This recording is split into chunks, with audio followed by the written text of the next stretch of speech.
যাকে ইউটিউবে বক্তব্য আলোচনা শোনার জন্য পশ্চিম বাংলার মানুষ পাগল। শুধু তাই নয়, বাংলাদেশ থেকেও তারা আলোচনা শোনার জন্য দরখাস্ত করেছেন। সেই আজ আমাদের গৌরব, আমাদের আনন্দ, আমরা গর্বিত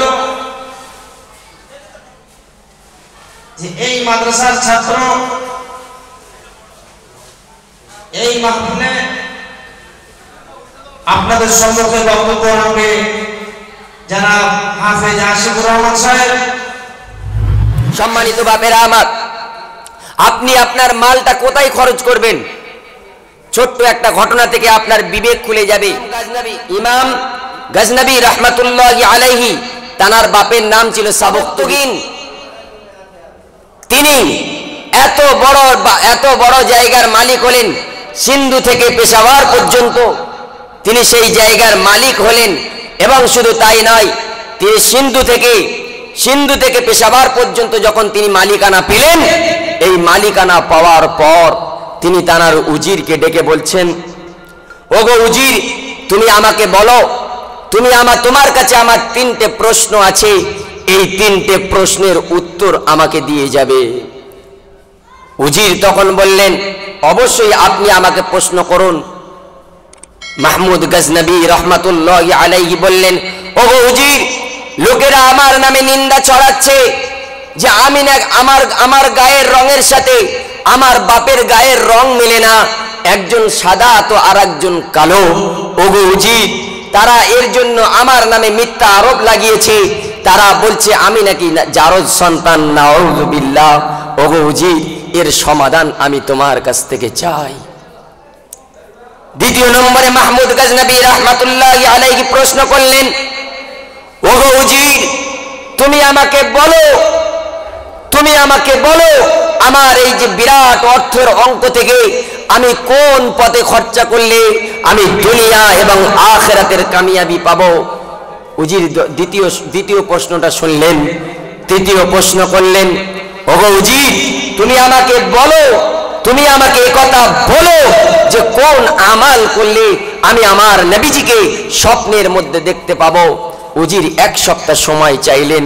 ইতিমধ্যে সফরে যাবার সময় হয়ে গেল।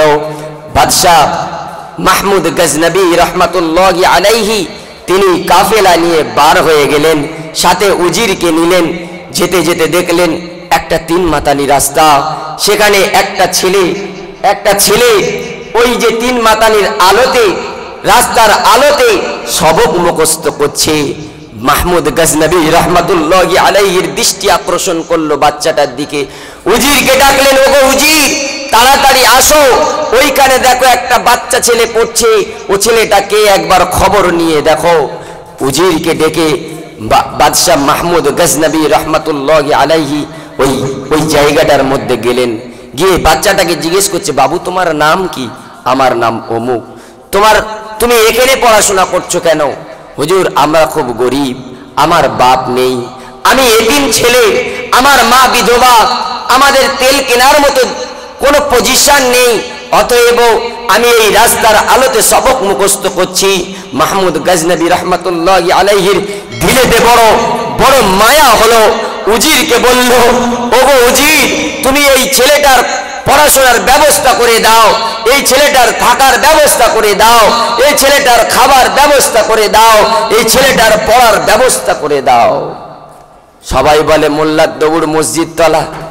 আমরাও বলি তোমরা ঠিক বলো। ওগো বন্ধু, আজ এই ঐতিহাসিক জলসা থেকে শুনে যাও। বাদশাহ মাহমুদ গজনবী রহমতুল্লাহি আলাইহি মসজিদ খুঁজতে লাগলেন। এখনো আমরা যারা সফরে জলসার জন্য বের হই, আসরটা কোথায় পড়বো, মাগরিবটা কোন মসজিদে হবে, আর এশাটা কোথায় হবে, ভাবি না। তোমার বাদশাহ মাহমুদ গজনবী রহমতুল্লাহি আলাইহি তিনি ভাবতে লাগলেন মসজিদ কোথায় আছে খোঁজো। উজিরকে সঙ্গে নিয়ে মসজিদে চলে গেলেন। যাবার পরে সেখানে তাহাজ্জুদের নামাজ পড়ার পর তিনি নিদ্রায় চলে গেলেন, ঘুমিয়ে গেলেন। ঘুমের ঘরে এসে আল্লাহর নবী সাল্লাল্লাহু আলাইহি ওয়াসাল্লাম স্বপ্নে এসে বলছে, এই শাবক তুগিনের বেটা মাহমুদ গজনবী, ওঠো, তুমি যে বাচ্চাটার প্রতি খরচ করেছো, তুমি যে বাচ্চাটার দেখাশোনার ভার নিয়েছো, ওই তলাবাটার ওই মাদ্রাসার ছেলেটার খরচা বহন করেছো, থাকার ব্যবস্থা করেছো, খাওয়ার ব্যবস্থা করেছো, পড়ার ব্যবস্থা করেছো, এই শাবক তুগিনের বেটা, আমি বড় তোমার প্রতি খুশি হয়েছি। জোরে বলুন সুবহানাল্লাহ, নারায়ে তাকবীর। সম্মানিত আমার বাপেরা, তখন এই বাদশাহ মাহমুদ গজনবী রহমাতুল্লাহি আলাইহি তাড়াতাড়ি করে উঠে গেলেন, উজিরকে ডাকছে, ওগো উজির, ওঠো ওঠো ওঠো ওঠো, আমি আমার 3টে প্রশ্নের উত্তর পেয়ে গেছি। এক, যারা আমাকে বলতো জারদ সন্তান, আমার নবী এসে আমাকে সার্টিফিকেট দিয়ে গিয়েছেন। আমার নবী আমার নাম ধরে ডাকিনি, মাহমুদ গজনবী বলেনি, আমাকে বলেছে, এই শাবক তুগিনের বেটা, তুমি ওঠো, তুমি ওঠো, তুমি যে মাদ্রাসার তলাবাদের প্রতি খরচা বহন করেছো, তার পড়ার জন্য, তার খাওয়ার জন্য, তার চলার জন্য, এর জন্য আমি নবী মুস্তাফা বড় খুশি হয়েছি। অতএব আমি আমার প্রথম প্রশ্নের উত্তর পেয়ে গেছি, আমি জারদ সন্তান নই, আলহামদুলিল্লাহ, এর সার্টিফিকেট আমার নবী আমাকে দিয়েছেন। নাম্বার 2, ওগো উজির, আমি তোমাকে প্রশ্ন করেছিলাম, বলো বলো বলো বলো, কোন আমল করলে আমি দুনিয়া এবং আখিরাতের মধ্যে নাফা পাবো? আমি সেটারও উত্তর পেয়ে গেছি। মাদ্রাসার তলাবার পেছনে পয়সা খরচ করেছি, আমার নবী আমার দিদার দিয়ে দিয়েছে। 3 নম্বর, আমি যে কোন আমল করলে খুশি হবে আমার আল্লাহ, আমি আমার হাবিবের দিদার পাবো, আমি আমার নবীর দিদার পাবো।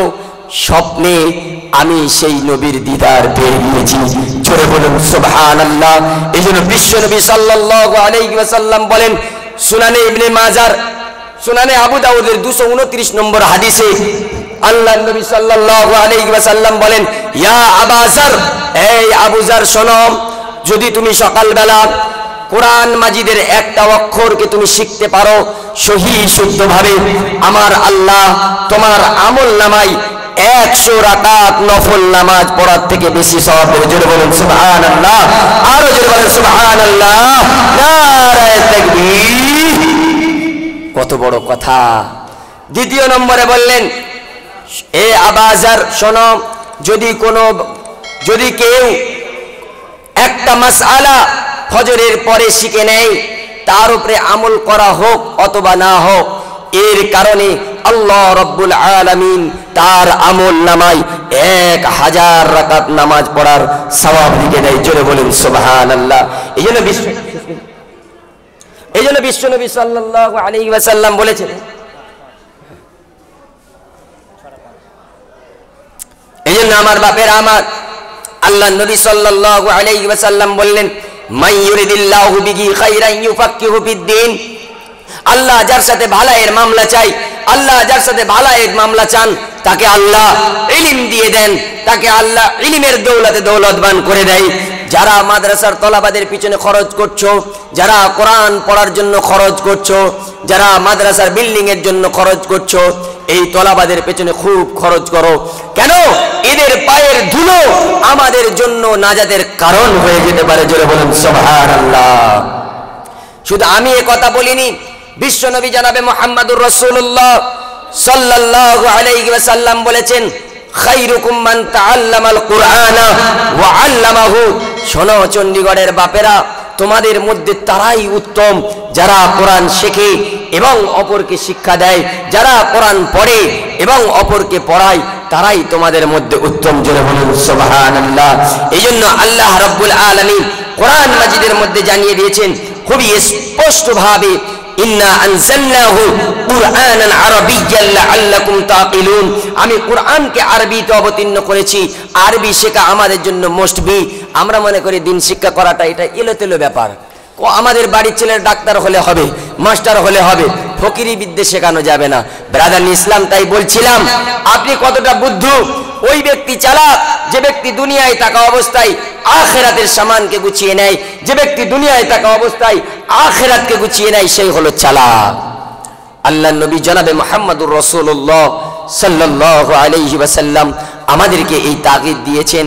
সম্মানিত আমার বাপেরা, আমাদের হুজুরেরা তারা দিন রাত মেহনত করেছেন, এই হাদিসের আওতায় চলে এসেছেন। খায়রুকুম মান তাআল্লামাল কুরআনা ওয়া আল্লামা, যে কোরআন শেখায় আর যারা কোরআন শেখে এরাই তোমাদের মধ্যে উত্তম। আর ইমামে বুখারী রাহিমাহুল্লাহ বললেন, ওই ইলম গ্রহণযোগ্য না, বাংলা পড়ে পড়ে বলে আমি শায়েখ, বড় বড় শায়েখ হয়ে গিয়েছে। সম্মানিত বন্ধুরা, ইমাম বুখারী বলছেন ওই ইলম গ্রহণযোগ্য না, ওই ইলম গ্রহণযোগ্য যে ইলমটা হাঁটু গেড়ে বসে শিক্ষকের কাছে বসে ইলম অর্জন করা হয়, ওই ইলমটাই হলো সব থেকে দামি।